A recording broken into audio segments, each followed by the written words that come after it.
What's up, everybody? Hockey Time here, back again for another edition of the NHL Power Rankings. Apologies in advance if this video is a bit clunky. My PC seems to be struggling a little bit today for whatever reason, but wanted to make sure I still got these out at an appropriate time. So hope everybody's doing well.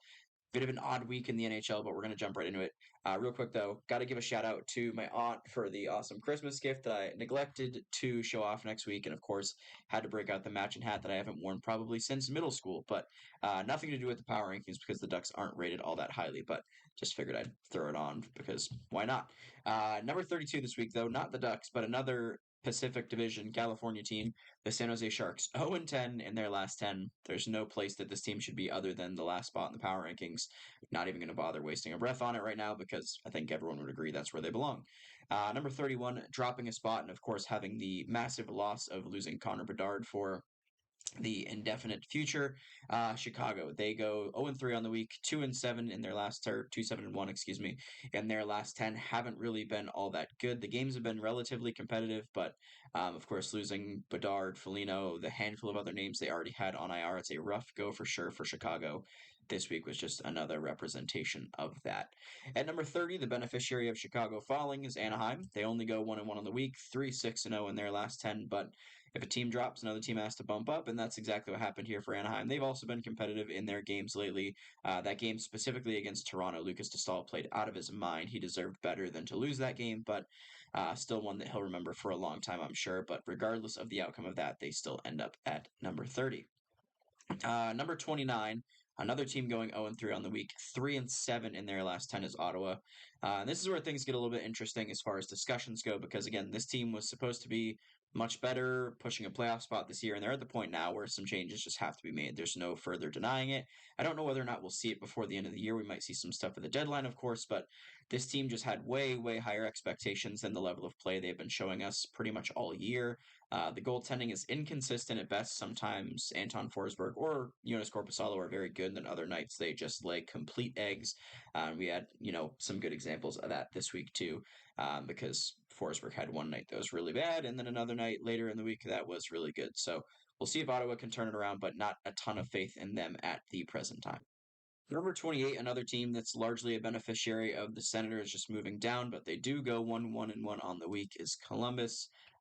Pretty much the same story I've been telling all year for this team. They stay in a good bunch of their games. Their goaltending has been better. It's no longer the reason that they're losing the games they lose for the most part. The scoring just isn't there again. Gaudreau and Laine have not clicked really at all. It's really been, the Russians, Voronkov, Marchenko, Chinnikov. Fantilli's been good, though he just got hurt as well, so we'll see how long he's expected to be out for. But I think this team is kind of sitting where they were expected. Some fans may have had a bit of higher expectations for them, but for me personally, I didn't have a ton of faith in this roster going into the year. But I don't think they have too much to worry about again. Depending on how the rest of the year goes, goaltending may become something they look at in the offseason. But as far as their core of forwards and defensemen go, I think they actually have a decent young group of guys that they can look to grow. But for now, they're just kind of in that early learning stage. I don't expect too much from them, and for that reason, they sit at number 28. Number 27, the other team moving up a spot, again, largely thanks to the Senators falling, is Buffalo. They do go 2-0 on the week, so a good week from them, 5-4-1 in their last 10. They've been playing some decent hockey. They get just their second win following an original win. So, again, I mentioned it in my recap the other night. I was listening to the Ice Guys podcast after a win. The Sabres leading up to Saturday's game were 1-14 following a win. And then, of course, yesterday they get the win over Pittsburgh. A good week from them, obviously. You need a lot more of it. Again, I don't know if I expect this team to still make a playoff run, but it is promising to see them doing well. And, of course, Ugo Pekka-Luukkonen and Devin Levi both starting to play a bit better, which is great to see. Number 26, same spot as last week, 2-1-0 on the week is Montreal. They're 5-4-1 in their last 10 as well. Some really good performances from Sam Montembeault this week, sandwiched above and below a pretty poor goaltending performance against the aforementioned Buffalo Sabres. So Montreal, I think, again, I've said this a couple weeks now, but they're pretty much right where I think they belong going into the year. Not really the true basement of the league, but not really expected to be anywhere near a playoff spot. So we'll see if they can improve upon this, but I'm pretty happy with where Montreal sits, at least as of today.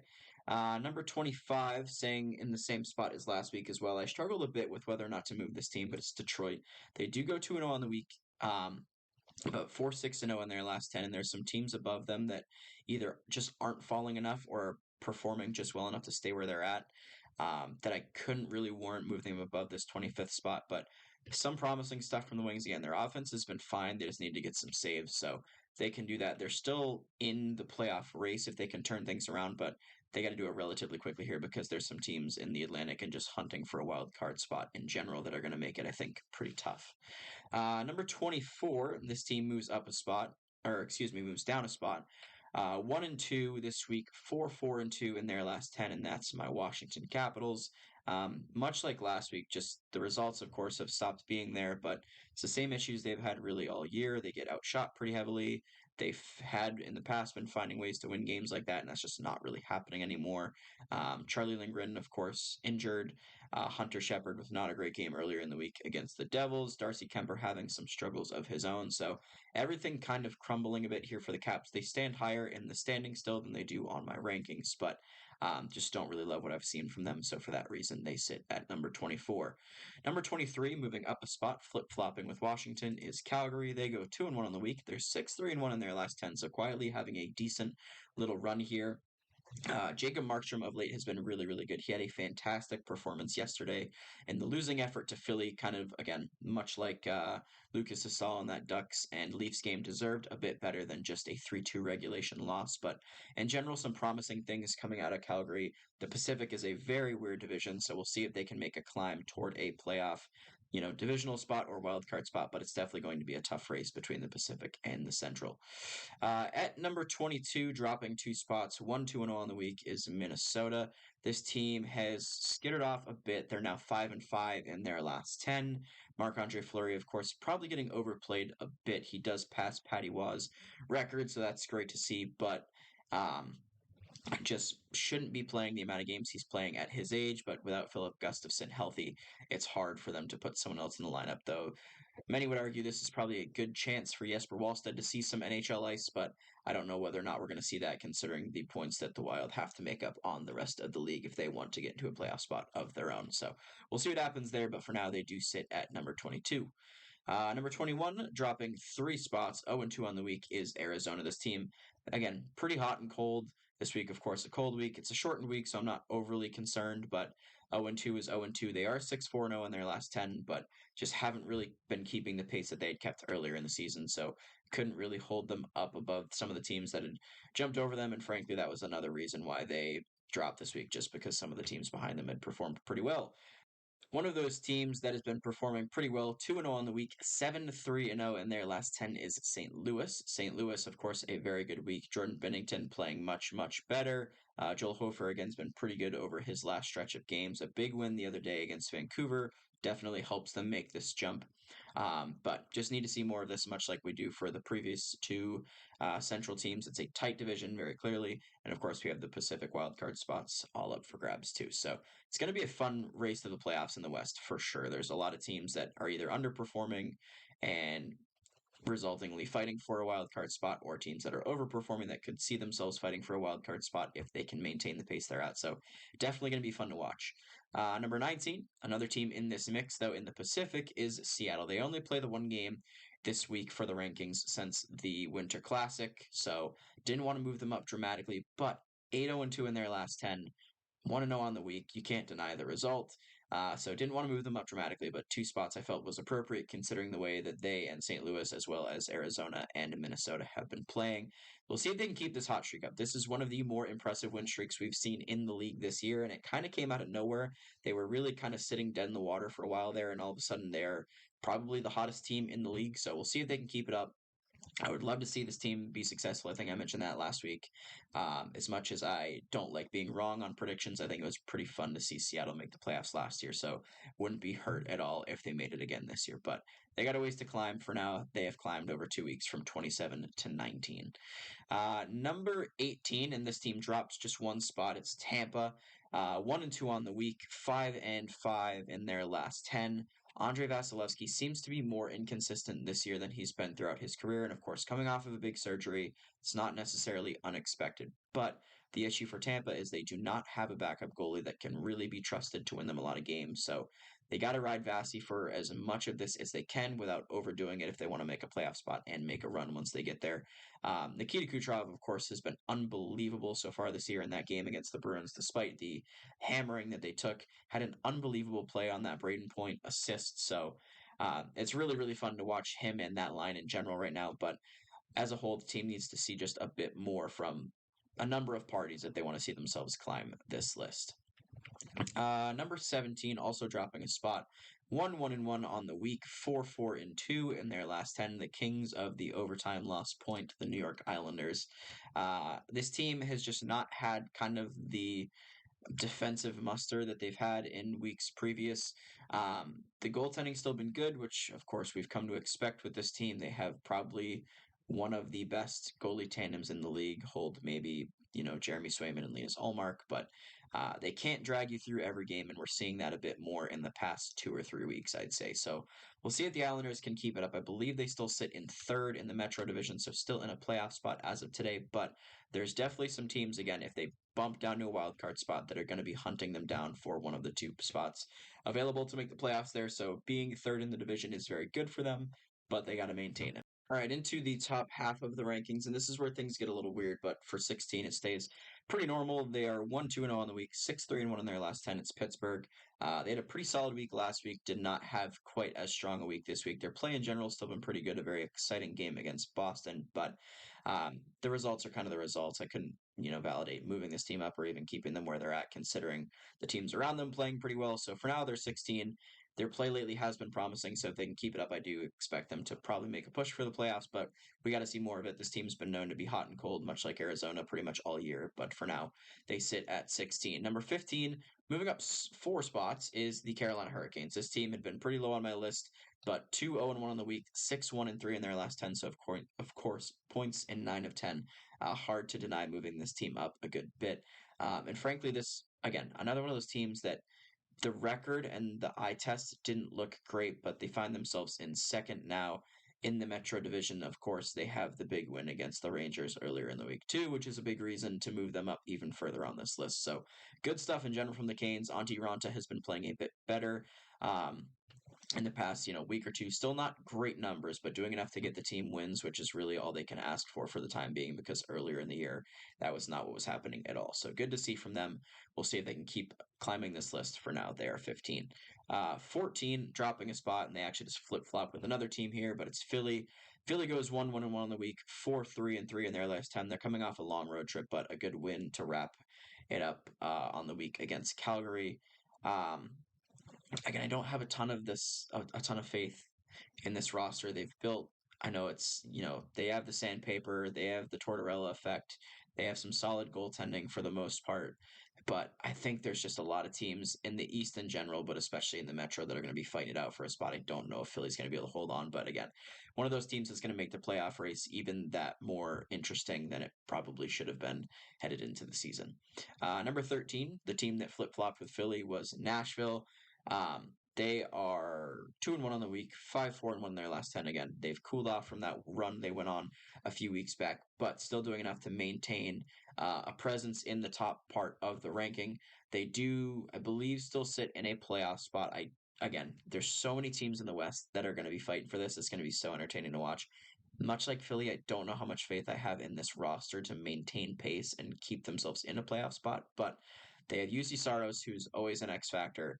Guys like Philip Forsberg, Ryan O'Reilly, Luke Evangelista that have been having phenomenal years. So we'll see if they can keep it up. For now, they move up a spot at 13. We'll see if they can keep it going. It's definitely one of the more interesting teams to watch. Number 12, dropping 2 spots despite going 1-1 on the week, is Vegas.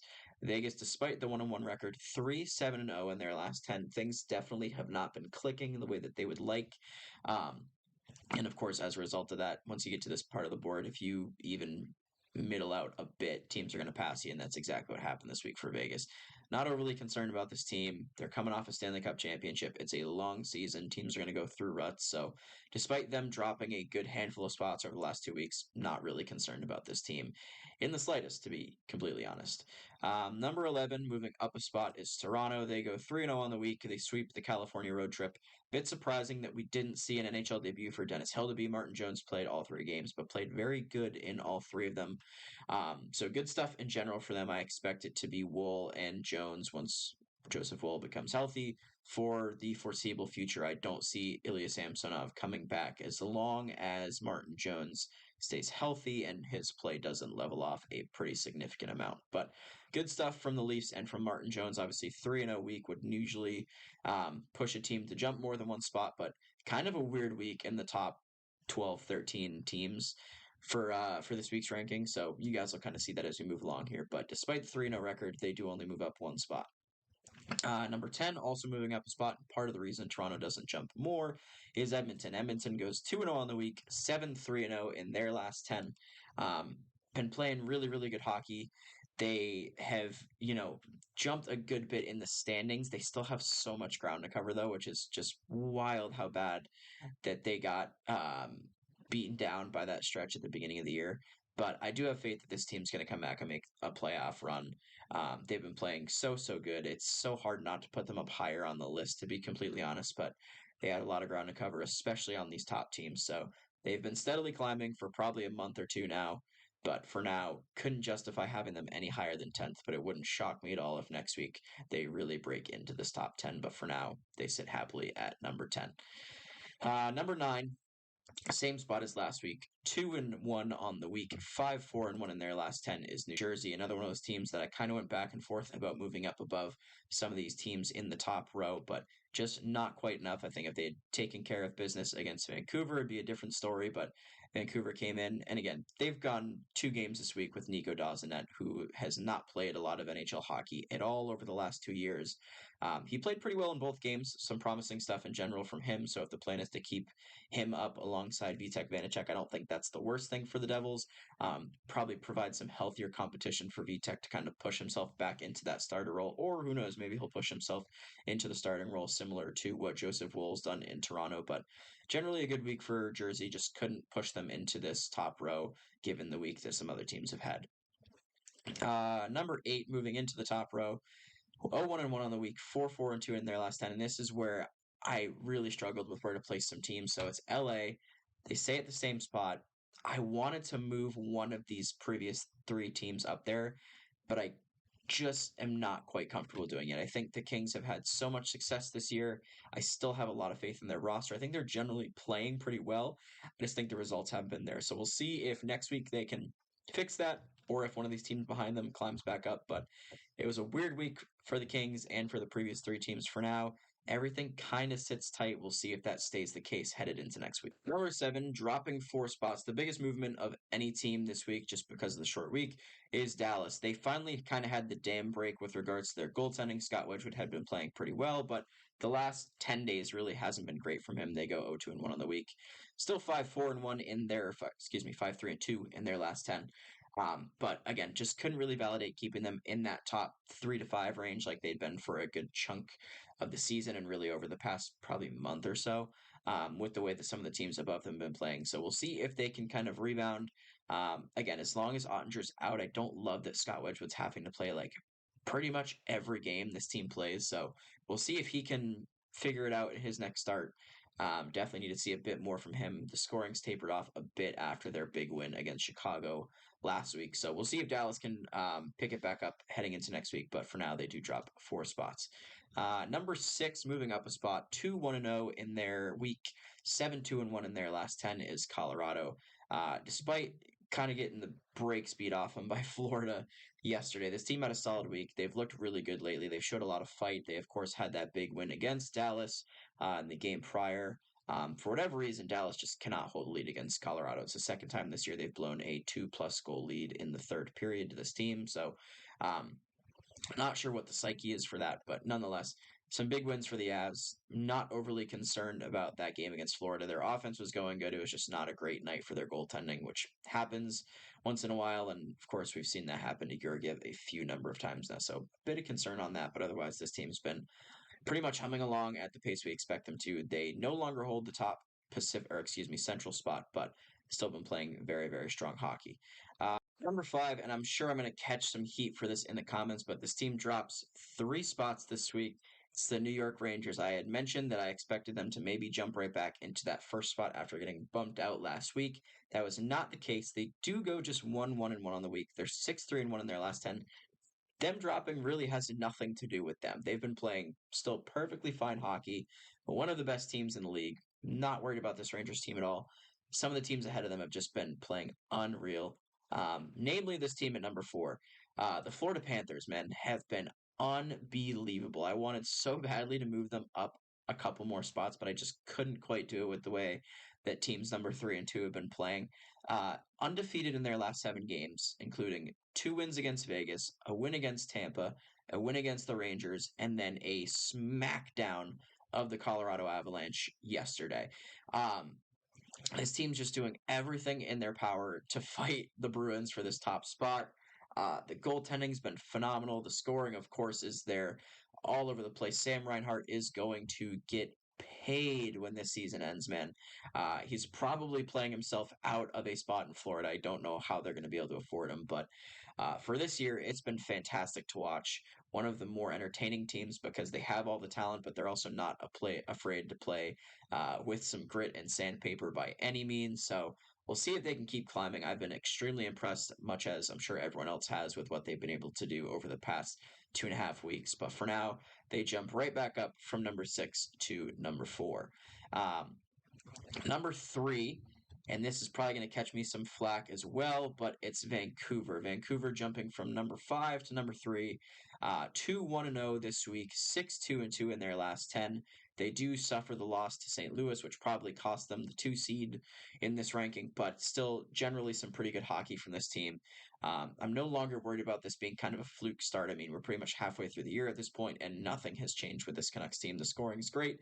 Generally, the defense is pretty good. They have their nights where it's a little bit concerning to watch, but overall, some good stuff from the Canucks. They continue to move right along at pretty much a 600 to 650 plus point percentage pace every single week. So it's hard to drop them down when that's happening, and this week's just another example of that. Number 2, almost identical records over their last 10 and this week to Vancouver is Boston, moving up from number 5 to number 2. 2-1-0 on the week, 6-2-2 in their last 10 versus Vancouver's. They're 5-3-2 in their last 10 versus Vancouver's 6-2-2, but both 2-1-0 on the week. I couldn't validate having Vancouver leapfrog Boston just because of that one extra win in their last 10. It just wasn't going to happen. Both of these teams have been playing pretty much in lockstep, though. The goaltending has been great for both. The defense has been great for both. David Pastrnak has been playing very well lately. They get Matt Poitras back from the World Juniors, which we'll see if that is something that makes a big difference for this team or not. But the Bruins, much like the Canucks, just been humming along, playing some really, really strong hockey. And finally, at number 1, 3-0 on the week, 8-0-2 in their last 10. There is no surprises here. They're the top team in the power rankings, top team in the standings. It's the Winnipeg Jets. This team, much like Florida, has been unreal. Pretty much the same sentiment I had for them last week. Hellebuyck playing fantastic. Laurent Brossoit, when he comes in, fantastic. All of their forwards are playing so well. The defense, despite maybe not looking that great on paper, has been locked down. There's nothing going wrong with this team. It's kind of crazy. I don't think I had them making the playoffs in my preseason rankings. I'll have to go back and check, but I don't believe I did. And this team is just dominating everybody they play. I mean, it's one of the more surprising and impressive at the same time things I've seen probably all year. If Connor Hellebuyck keeps this up, he's gonna probably win himself another Vezina. Laurent Brossoit is gonna, lock down the William Jennings for them the way he's playing. So everything going well for Winnipeg. We'll see if they can keep it up. It does seem like a bit of an unrealistic pace going 8-0-2 over 10 games, but in general, if they can play it 60-70% of this, they're still going to find themselves in the playoffs. This team's just been unbelievable. But yeah, that's it for this week. Let me know what you guys think in the comments section down below. Is this sustainable for the Jets? Is a team like Florida going to catch them? Where do I have your team ranked too high, too low? Which of your opponents do I have too high, too low? Let me know in the comments. I enjoy the interactions on these videos in particular. So yeah, leave a like if you enjoyed it. Subscribe as well if you don't mind. It is free. Thanks as always for watching. We'll talk to you guys later tonight for the recap. Talk to you soon.